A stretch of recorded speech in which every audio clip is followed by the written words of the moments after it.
peuple de Dieu, merci. Encore une plus, et à grâce, nous avons accordé la journée à l'élo. Tout le monde en a les sous parce que tous ceux qui n'ont pas la fois passée à tout parle qui toujours sur la Pâque de l'Éternel. Et l'élo Zambé accordé sur cette journée oyo, tous clôturé, vous allez enseignement sur la Pâque. Son habit à clôture, c'est trop dire, tous chaque virgule. Pour na jour oyo tozo célébrer la Pâque.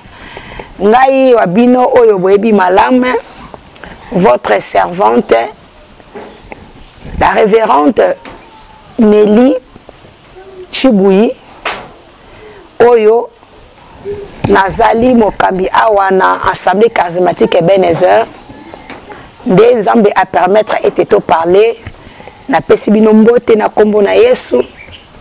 Na pesi bino mbote na kombo na Yesu. Nazali marié na mobali kombo Sylvain Lusakwen. Il a pasteur, tozali couple pastoral pour sala musala na Nzambe na katina Ebenezer. Tozali na frère Alain a se présenter pour na repesa bino pe mbote na kombo na Yesu. Ah bandeko Nangai bana Nzambe nazali moko na kati ya église Ebenezer na elanga na nkolo nde na ye lelo ko partager liloba ya Nzambe kati na bino. Donc nazali pembeni ya servante maman Nelly.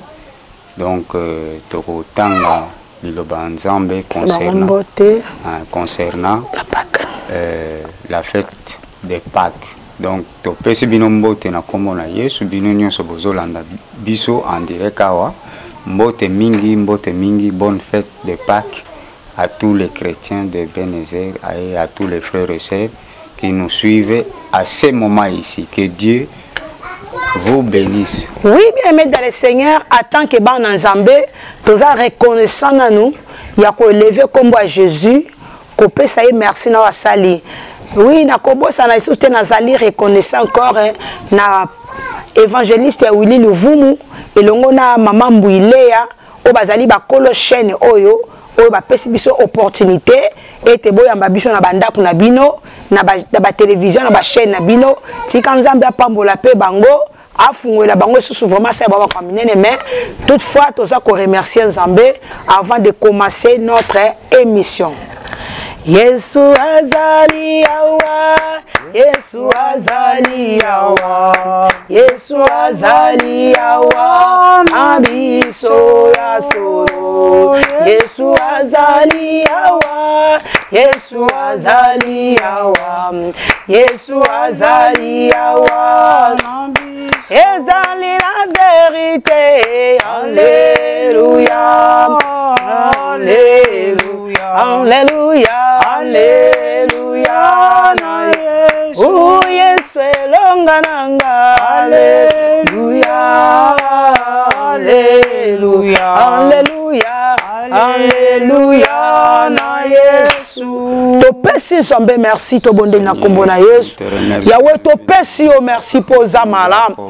L'Éternel notre Dieu nous a finalement reconnaissé à bolamu na yo. Comment ni sango na journée à l'élo au compter vivant parmi les vivants la journée à l'élo et le on a bien aimé Seigneur to pesi merci painayo za contrôle na tango oh Jésus ya ozanzamo mankaka na rendez-vous te quand on célèbre ta mort et la résurrection tu es là pour impacter nos vies yango to tomboli opposant Nzambe merci na tape une opportunité oyo oh Jésus merci to tomboli opposant nyonso pona biso.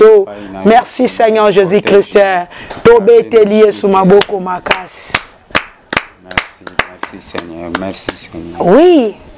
Bien-aimé dans le Seigneur, sans plus tarder, tozo banda sikoyo ko parler aux ali enseignement na biso, tozaki ko parler sur la Pâque de l'Éternel.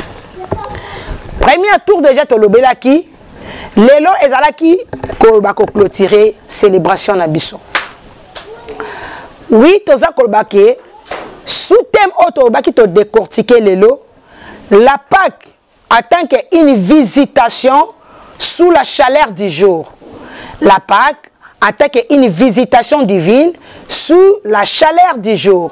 Sous thème nabiso, la Pâque aux visitation sous la chaleur du jour. De bazotenga nabiso Genèse chapitre 18 premier verset nango okoki kozwa ngo mobimba. Mais biso tozwa une partie parce que télévision zangonga. Wana tozopesa na frère Alain azotangela biso une portion de l'écriture. Lisons dans Genèse chapitre 18 premier verset jusqu'à 9. L'Éternel lui apparut parmi les chaînes de marée. Comme il était assis à l'entrée de sa tente pendant la chaleur du jour, il leva les yeux et regarda, et voici, 3 hommes étaient debout près de lui. Quand il les vit, il courut au-devant d'eux depuis l'entrée de sa tente et se prosternant en terre. Il dit, Seigneur, si j'ai trouvé grâce à tes yeux, n'est pas ce point. Je t'ai pris loin de ton serviteur. Permettez qu'on apporte un peu d'eau, oui, pour vous laver les pieds. Et reposez-vous sous cet arbre. J'irai prendre un morceau de pain pour fortifier votre cœur. Après quoi, vous continuerez votre route. Car c'est pour cela que vous passez près de votre serviteur. Ils répondirent, fais comme tu l'as dit. Amen. Oui, bien aimé dans le Seigneur, portion écriture Ezamoulaï, quand de Topesi, Genèse chapitre 18, premier verset, au Kitatina 21, 22, au Komona. Kuna bazo parler biso balobi ete Abraham avanda kina lopango na ye amoni batumi satu bazo leka akimi mbangu pe agumba miboso na bango alobi na bango mais Seigneur te mais alobi mon Seigneur. Cela veut dire na kati ya batumi satu wana ye amonaki misatu te mais amonaki mutu moko. Mais eloko nini eza ko tirer biso na kati ya Pâques auto parler to si ma verset oyo. Parce que to parla qui est que Pâques to célébrer la mort et la résurrection de Jésus. Ezali fête ya biso ba chrétien auto célébrer kayango. C'est pour cela là qui était Pâques c'est aussi l'adoration. Ça veut dire mutu a continue Pâques, a continue repos total, on a kati repos. Pour nous, ezali des célébrations ou adoration.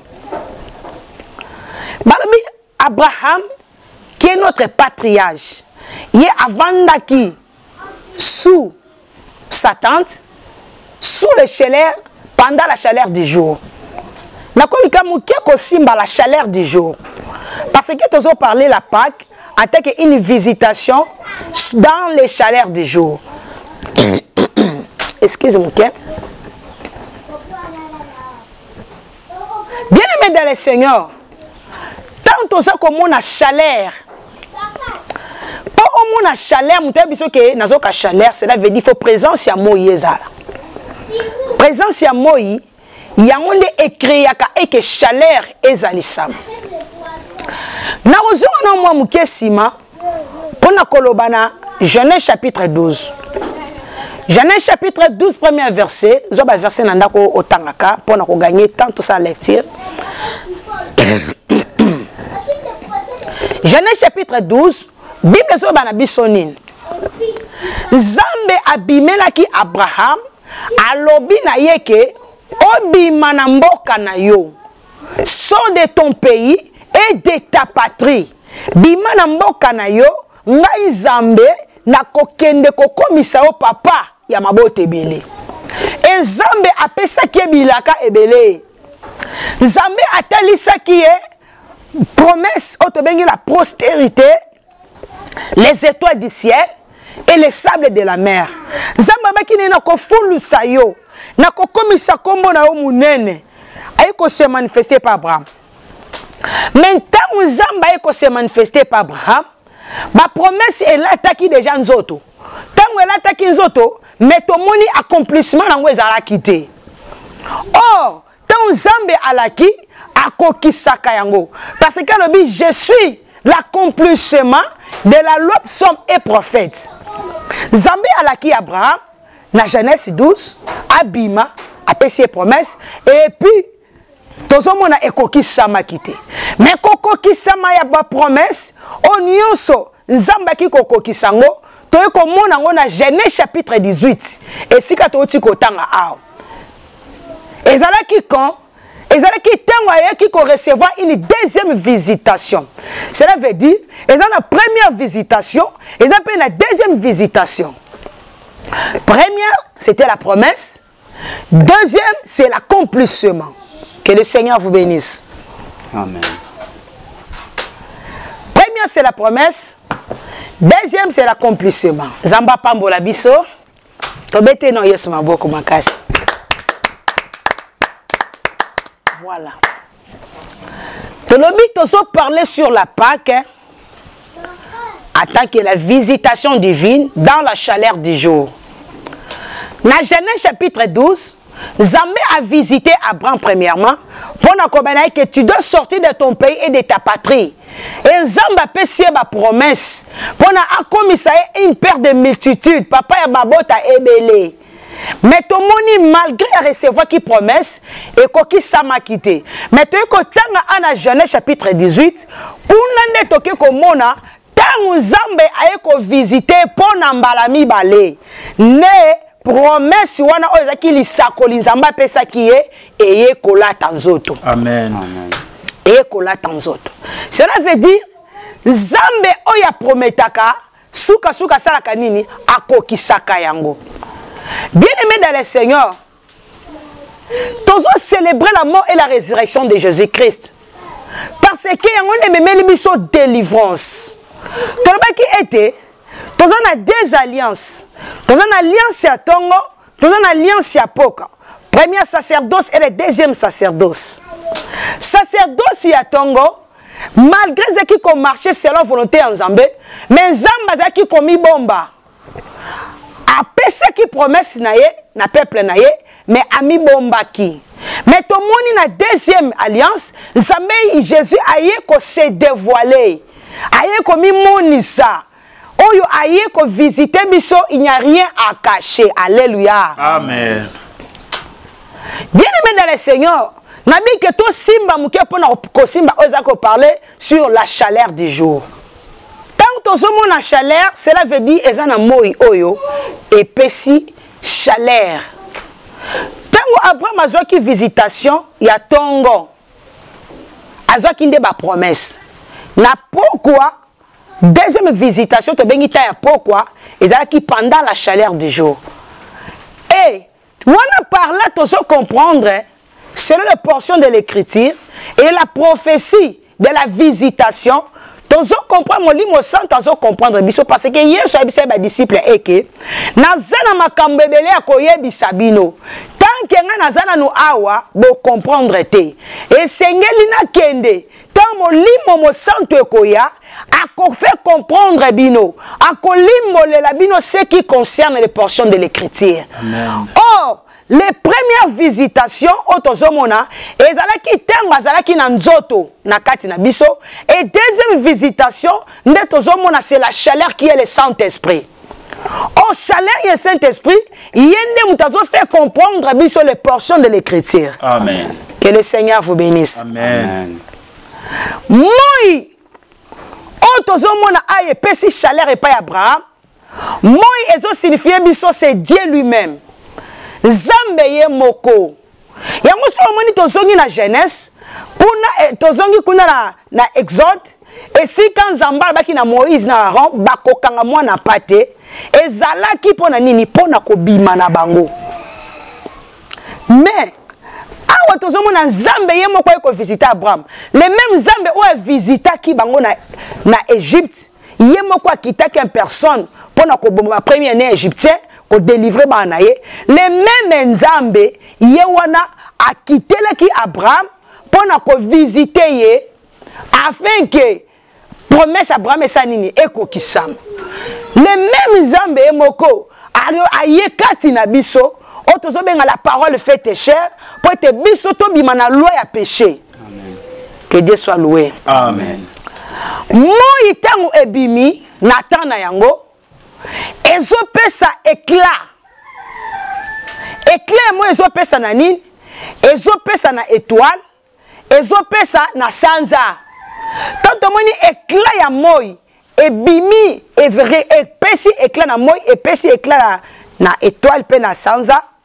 Nde tokomona na butu pendant la nuit wana kuno komona éclairage ekongala makasi. Alléluia. Amen. Pona ni tolobi ke moi wana eza Nzambe ye moko. Parce que Nzambe oaza papa na biso notre géniteur comme papa ezola ki sa source ya makambo nyonso. Dans le Dieu lui-même, le Père créateur de ciel et la terre. Yeshua kiti na vie na yote délivrance ezate. Amen. Et tout le monde Nzambe o qui est le soleil, yé moko kita ki pona ko visiter Abraham. Moutazo ko expliquer biso eke moi ezali papa c'est le prophète Jacob. Ozoli biso Genèse chapitre 37 verset 9. Attends bamba. Fina makas. Genèse chapitre 37 verset 9. Genèse 37 le verset 9 totangi na kombo na Yesu. Il encore un autre songe.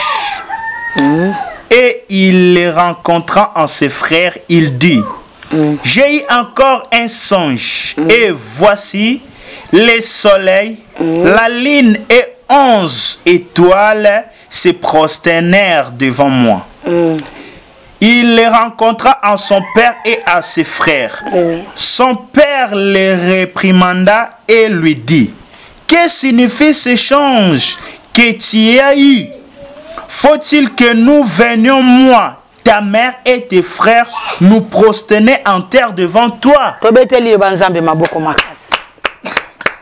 Alléluia. Amen. Par là, tu sais comprendre, prophète Jacob a expliqué que moi ezali tata, Sanza ezali maman, Minzoto ezali bana. Or, tata oyaza moi, yende mutu aza source ya makambu nyonso. Moi soke bimi po engengisa Sanza engengisa étoile. Yango tomoni tangu ye moko aye ko visiter Abraham et ba promesse ekoki samaki. O ba promesse ezwamaki banda kala. Ekoki samaki na nous te parce que ye moko azwaki na nous visitation sous les chaleurs du jour T. Or chaleur là c'est la présence du Saint-Esprit. Alléluia. Amen. Bien-aimé dans le Seigneur, tu as fait comprendre quoi? Bible zo Dieu se cache. Na kati ya première dispensation, Nzambe azalaki komi bomba na sacerdoce o azalaki lévitique exactement kina baron. Nzambe azalaki komi bomba azalaki komi bimisa mobimba na yete. C'est Proverbe chapitre 25 deuxième verset. Autant que na kombo na Yesu rapidement. Proverbe 25 deuxième verset. Proverbe chapitre 25, le verset 2. Amen. La gloire de Dieu, c'est de cacher les choses. La gloire du roi, c'est de sonder les choses. Que le Seigneur vous bénisse. Amen. Donc, Nzambe azaki komi bomba depuis l'Ancien Testament. alingi ko se dévoiler te yango ozomona eke tango azoki promesse esengelaki nzambe ta ekoka ye moko aya ko visiter Abraham pour accomplissement ekokisama nzambe oyo azalaki komi bomba bien aimé dans le Seigneur. Bible zo parler biso zoloba nini na ebandeli ya mokili molimo na nzambe ezalaki kotepa likolo na mai. Molimo ezalaki kotepa likolo na mai ezalaki na mosunite ezalaki na mikuwa te. Alléluia. Amen. Mais molimo ezalaki kotepa likolo na mai, c'était l'esprit de l'éternité. Tango zotepa likolo na mai ezalaki koluka nzoto moko ekolata po esa nini accomplir mission nango. Bien-aimé dans le Seigneur, Nzambe a créé yo nangai pour ne pas célébrer kaye. Parce que le nom Dieu signifie sujet d'adoration. Amen. Comment Nzambe la kisi oya bongi na kogumba mela. Donc Nzambe a créé ba ange, a créé biloko no sozomona na sujet karato adorakaye. Toi adorakaye. C'est pour cela moni Nzambe molimo ezaki koluka zoto oyo ekoya kokota po esala musala. Musala kosala na kati ya mokili po na ete adoration ezongela kaye. Amen. Tobete le bananza maboko makasi. Mais tous on a ni bien aimé dans le Seigneur. L'homme est l'ouvrage du 6e jour. Dans la création, pendant les 7 jours de la création, Moutou Salama qui est le 6e jour. C'est pour cela que l'esprit qui s'est mouvé dans l'eau. Et il y a qui n'a 6e mois. Et pas il y a Vierge Marie. Et là, parce que l'ange Gabriel n'est pas Marie. Aïe, Marie et que le Saint-Esprit viendra chez toi, il te couvrira. Yes. Donc, il m'a dit que Zinga Marie, afin qu'elle porte corps aux acquis Jésus-Christ. C'était l'esprit qui était dans l'éternité. Amen. Yango omoni, ange qui n'a 6e mois. Parce que l'homme est l'œuvre du 6e jour. Et esprit oezaki logos ezaki na nzoto te tango ekouvri Marie elati nzoto onzoto wana balati elataki babenyango na kombo ya Yesu. C'est Jésus. Amen. O kombo Yesu la kisake mobikisi. Amen. Yango monike ayaki pona kobikisa biso. Alléluia. Amen. Ange azoba na Marie nini abi mwana mobali oyo kobota kombo na ekozala Emmanuel. Oizo signifie Dieu parmi son peuple. Alléluia. Amen. Dieu parmi son peuple. Cela veut dire quoi? C'est la visitation divine. Donc, Nzambe ye moko atiki lola aye ko vanda na kati na biso batu, aye ko visiter biso. C'est pour ça que nous devons célébrer la Pâque qui est la résurrection. Donc, Nzambe aye ko vanda na biso, aye ko lia na biso, aye ko mela na biso. Yango tomoni na première partie, Abraham azwaki une visitation première partie ya bima atosi abimi. Et promesse ezalaki. Mais pour promesse kokisama, et Seigneur ki yemoko Nzambe asala nini aya. Koye Nzambe alie na Abraham, asololi na Abraham, nde lisakole sali nini ekokisami. Nde promesse ya kobota Isaac esalaki nini ekokisami. Mais Nzambe lakaki ye albaki kozana postérité comme les étoiles du ciel et les sables de la mer. Amen. La postérité des étoiles du ciel, ils ont parlé, ils ont parlé sur les deux alliances. L'alliance du matin et l'alliance du soir. Sacerdoce royal et sacerdoce lévitique. Donc, nous sommes bimi na kati Abraham. Wane uti wapi na Nzambe ye moko. Alléluia. Amen. Bien-aimé dans le Seigneur, la postérité du ciel, qui est les étoiles, pour ebanda musala nango, et Seigneur qui est visitation moko salama. En visitation eko salama, papa qui est la source, otobenga moi, yenda zali source to musisa, ya makambu nyonso, yende Seigneur qui a visité pour tes postérité wana ezo marche. Yango tomoni tangu moi ezako bima, ezo pesa éclat, ezo ngengisa étoile, ezo ngengisa sanza. O prophète Jacob a interprété biso. Tango zongengisa ndeto moni na tango na pokwa, okomona lumière ezali pona nini engengisa mokili mobimba. Alléluia. Amen. Or, la postérité du soir, qui est les étoiles, c'est nous l'église. Alléluia. Amen. Or, église, ça la marche pendant la nuit. C'est pour cela, postérité, on zambalaka ki Abraham, azaki na postérité mibale. Aboti, Isaac, Nazela Isaac, biso église tobimi. Les étoiles du ciel. Yango omoni, Jésus azolo bana biso que nous sommes les lumières du monde. Tangu étoile, tangu sanza, e bimi na pokwa, na butu, ezongengisa mokili. Eza ebani kopesa ba éclairage nango, eza poete mokili sala nini engengisama. Amen. Cela veut dire biso en tant que les étoiles du ciel, église qui est la mer, c'est la ligne. Or, notre éclairage est misala na biso. Or, nous les chrétiens, nous sommes la lumière du monde. Tant que zongenga, ezali poete mokili o eza molili esala nini engengi sama. Tobete le banza maboko makasi. Que le Seigneur vous bénisse. Amen. Par là, nous comprenons que Zambe Oyo azaki komi bomba, yemoko aye komi bimisa. Nanzela éclat na ye, pote apesa yo forme. Église pour les forme, ils aura forme na yemoko nzambe. Amen. Yomoko nangai chrétien, pour tous forme to change sa vie. Na ba classité, na boyebi na yote, na mbongo na yote, mais nzambe nda kopesa biso sans sa vie. Yango wana yoki David alobi nazotombo la misu nanga likolo esika lisungi nanga yi ekowuta. Bien aimé, okoki koye pa nzambe abengi yo. Première visitation yambi Yesu. Obandi marche longo na nzambe. Ndenge Abraham abandaki marche na nzambe. Mais pour que ba promesse ya nzambe s'accomplir na vie na yo, et kosenga yo ovanda o demeurer. Alléluia. Amen. Tababi Abraham avandaki na tente na ye na chaîne des membres, c'est Psaume 91. La Bible dit c'est lui qui demeure sur l'abri du Très-Haut repose à l'ombre du Tout-Puissant. Et ceux qui ont continué les tirs au commande bazoloba eke akobanga épidémie te akobanga maladie te ba flèche et kozoye te ba nyonso ya mabe kozoye te parce que vous en a su la présence en Nzambe. Amen. Amen.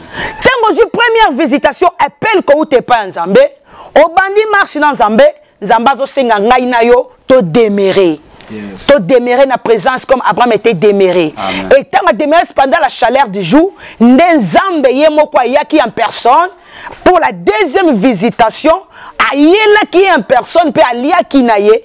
Or, quand lia Abraham alia ki na Nzambe, c'était la célébration de la Pâque. Amen. C'est la Sainte Seine. Parce que ce qu'on lie makolo, tout le monde y est pas ce qu'on a qui va écoler makolo. Amen. Basali li pa ezanga kivino, bazo ki pe mwana pati en la moko, basala ki pe mili kezali lembo ya makila. Cela veut dire Abraham la deuxième visitation alia ki na Nzambe. Alléluia. Amen. Apocalypse chapitre 20 verset 13 banabiso. Naza na porte nazo toke. Oya ko fongola na kokota na ko souper. Alléluia. Otozomo na souper, c'est pendant le soir. Yes. C'est pendant le soir. Biso les étoiles du ciel. Notre nourriture c'est dans le temps de souper. Na tango na pokwa ndeto lia na Nzambe. Abraham alie na yambi Nzambe, ale na Nzambe pe bilaka na esali nini ekokisami. Même Nzambe ye moko moko wana. Otozo benga le soleil qui est le géniteur le père. Tozo mona lisusu nini? Batangeli biso na Proverbe chapitre 30 verset 4. Proverbe chapitre 30 le verset 4 tout na kombo na Yesu. Amen. Qui est monté au ciel et qui y est descendu, qui accueille le vent dans ses mains, qui a serré les eaux dans son vêtement, qui a fait paraître les extrémités de la terre. Amen. Quel est son nom? Et quel est le nom de son fils? Le sais-tu? Alléluia. Amen. Awa bazotuna motuna. Yenani oya mati likolo, yenani oyo akiti. Ye nani oyo asimbi mupepe na maboko na ye? Ye nani oyo akangi mai na elamba na ye? Tobete no le bananzambe maboko makasi. Tozo parler la pakate que la visitation divine pendant la chaleur du jour. Zambe oyo aye ko visiter biso pendant la chaleur du jour. Awa bazotu na biso motu na balobi. Nani abombi mupepe na maboko na ye? Nani abombi mai ne lamba na ye? Nani amati, je m'excuse, amati pe akiti. Kombo na ye nani? Kombo ya mwana na ye nani? Alléluia. Amen. C'est pour ça que qui na Proverbe chapitre 25 verset 2 kuna balobi, la gloire de Dieu c'est de cacher des choses. Yes. Donc nzambe na kibonzambe na ye azala ki komi bomba. Mais tozomona na temps fixé ayeye moko en personne pona ko visiter biso afin que makambo oya bomba kesa nini afongola yango. Amen. Nani abombi mai? Mai nini bomba maki? Mupepe nini bomba maki? Nani amataki? Nani akitaki? Kombo na ye nani? Wana ozozwela biso Job chapitre 32 verset 28. Job 38 verset 28. Job 38 verset 28. La pluie a-t-elle un père? Est-ce que vous les akanatata? Qui fait naître les gouttes de la rosée? Du sein de qui sort la clage et qui enfante les frimas du ciel. Alléluia. Amen. Bazotu na biso nani abombi mai ne lamba na ye.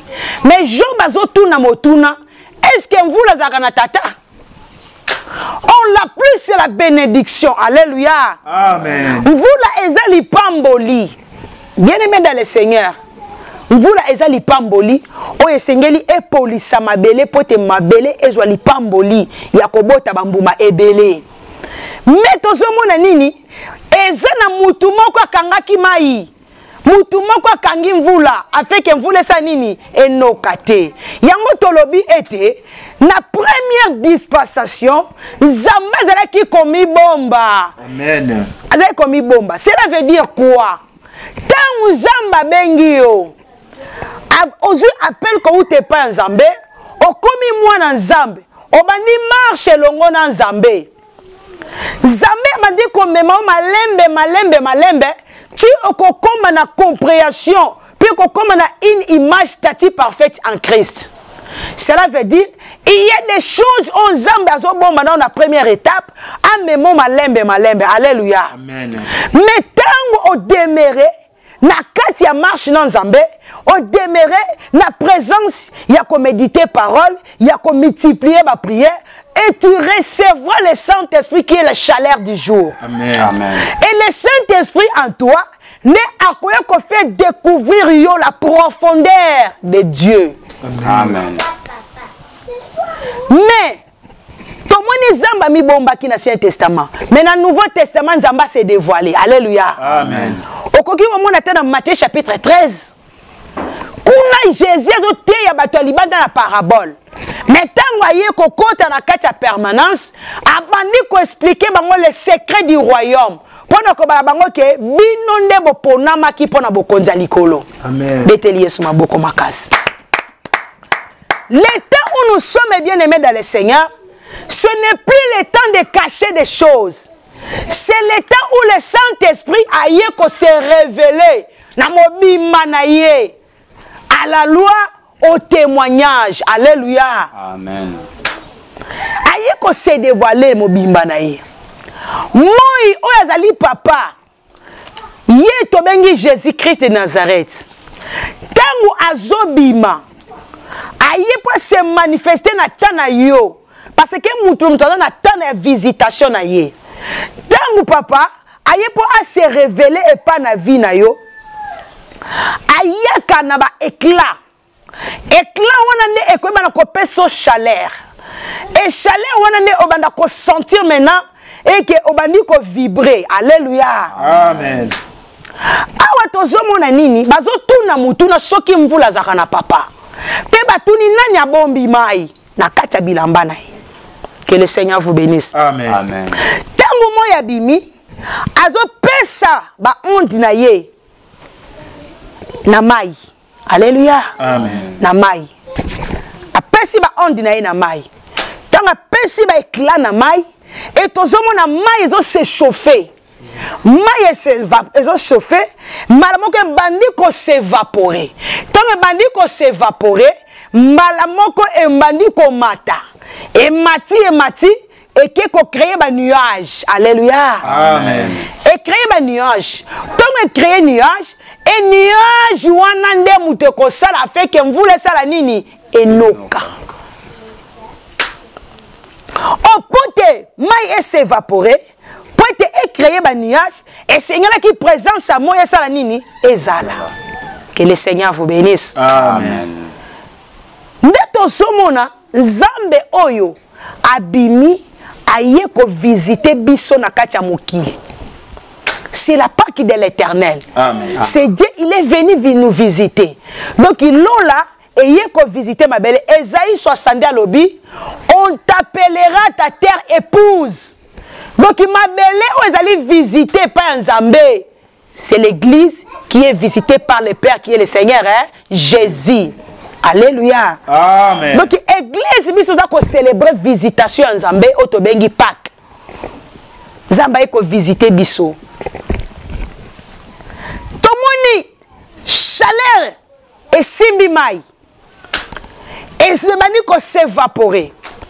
Tant que nous avons demeuré dans la présence en Zambé, le Saint-Esprit, on a touché na ba ondi na ye. On a senti les éclats du Saint-Esprit. Tu vas commencer à bouillonner. Ça veut dire quand tu demeures, on a demeuré dans la présence en Zambé, mon lit, mon santu, akobanda ko bouillonner yo. Alléluia. Amen. Ebanda ko bouillonner yo. Tant on a bouillonner na Saint-Esprit bien aimé, yango ko mona mwana Nzambe moko avandi, azana posa ko tanga Bible. Moi Nzambe moko avandi ana posé ko luka Nzambe na ba retraite ko luka Nzambe na ba prière intense ko luka Nzambe na temps ba supplication. Alléluia. Wana zali ko s'évaporer déjà et tant azo s'évaporer azo matisa prière tant azo matale pou et comme un nuage. Yes. Alléluia.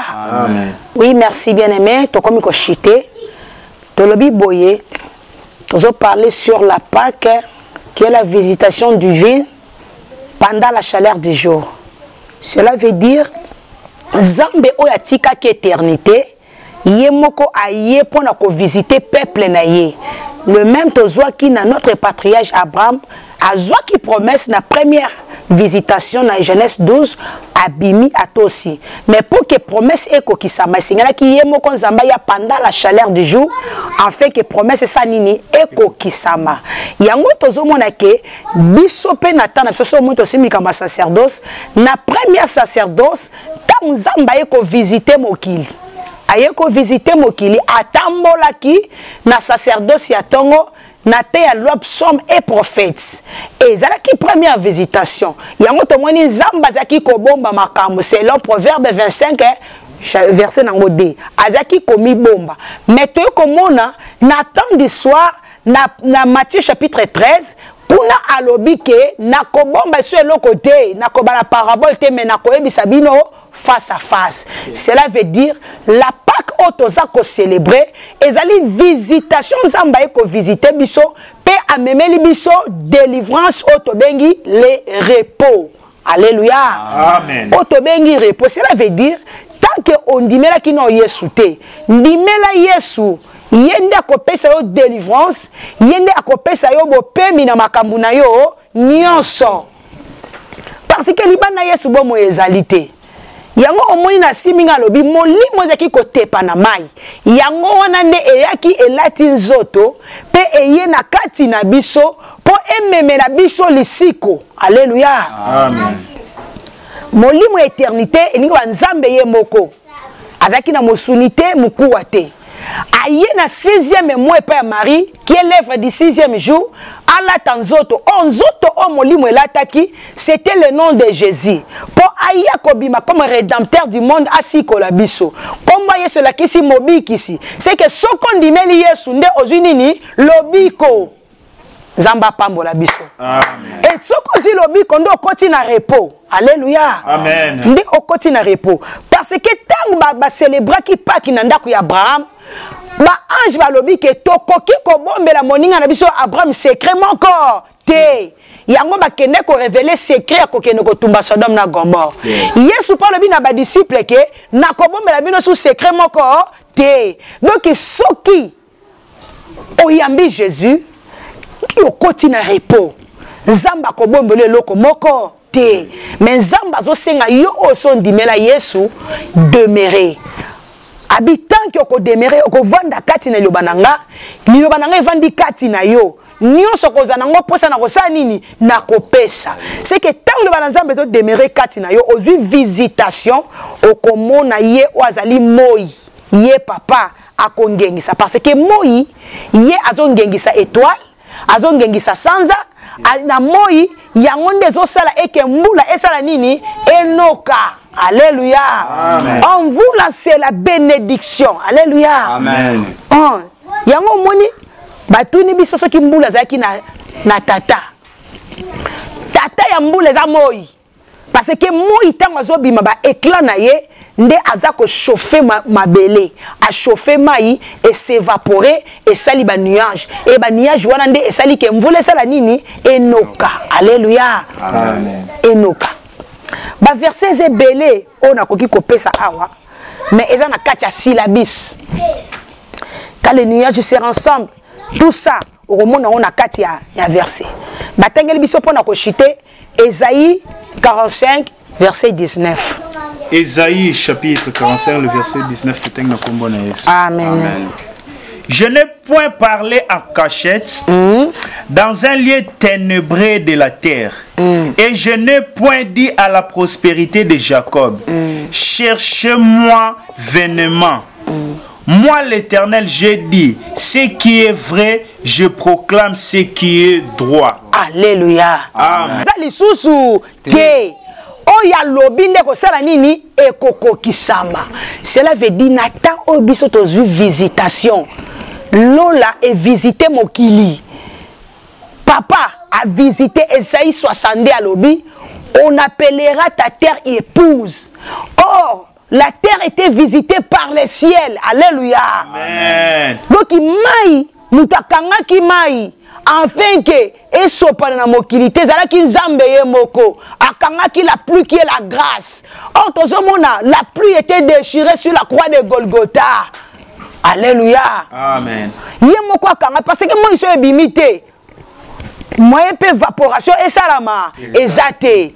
Ça veut dire Nzambe oya kangaki na Ancien Testament akangaki grâce ye moko aye ko fongole la biso. C'est que Pâques au biso ya ko célébrer, c'est la visitation divine. Alléluia. Amen. On célébrait la Pâques qui est la visitation divine pendant la chaleur du jour. Yes. Or nous sommes visités par le Saint-Esprit. Est-ce que tu connais la Yesu maboko makasi? Amen. Oya kangaki mupepe wana afongola ki le jour de la Pentecôte. Il va du Saint-Esprit. Alléluia. Le temps où nous sommes, c'est le temps de chaleur du jour. Ok, mupepe ya molimo mo santo zali ya kofongwama likolo ya mutu nyonso. Pe mayo e kangama ki lokola grâce et dala ki déchiré sur la croix de Golgotha. Nzambe ye moko oya kangaki grâce a déchiré ki yango le corps de Jésus, yango e répanda ki la pluie qui est la grâce. Alléluia. Amen.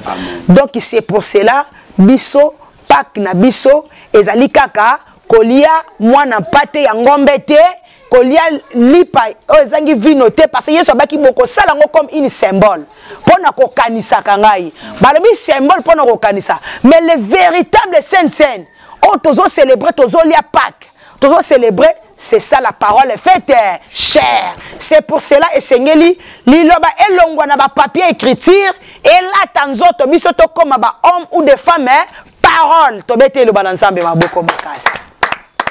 Ça est belé to comme dans tant autre minute na chez amuke tinda demande na ozwa syllabis okozaba verset belé Ecclésiaste chapitre 11 verset 3 balobi na biso kalenia tu seras ensemble tout ça tu verras il y a trop de versets bazo parler biso pona mvula bazo parler biso pona moi bazo expliquer à la loi au témoignage tout est dans la syllabis bien-aimé de le Seigneur et si kozali ozali ya kopambolama parce que nzambe ayebi yo ye moko atika ki gloire na ye pa kitaki na se awa